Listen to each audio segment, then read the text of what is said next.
ప్రతిఘటన టీవీకి స్వాగతం. క్షణక్షణం మీకోసం. రాష్ట్రంలో ఇటీవల కురిసిన వడగళ్ల వాన కారణంగా రాష్ట్రంలోని అనేక ప్రాంతాల్లో భారీగా పంట నష్టం జరిగిన విషయం తెలిసిందే.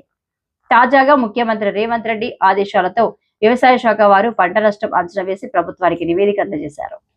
దాదాపు 29 జిల్లాలో 41,361 మంది రైతులకు సంబంధించి 5,528 ఎకరాలలో పంట నష్టం సంభవించిందని అధికారులు అంచనా వేశారు. దీనికి సంబంధించిన 51.528 కోట్ల నిధులను రాష్ట్ర ప్రభుత్వం బుధవారం మంజూరు చేసింది.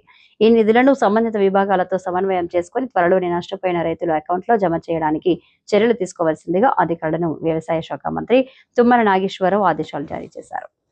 రాష్ట్ర వ్యాప్తంగా వరి 36,424 ఎకరాలు, మొక్కజొన్న 3,266 ఎకరాలు, జొన్న 470 ఎకరాలు, ఉద్యాన పంటలు 6,589 ఎకరాలు, ప్రత్తి 4,753 ఎకరాలు, ఇతర పంటలు 477 ఎకరాలలో పంట నష్టం జరిగినట్లు అధికారులు అంచనా వేశారు.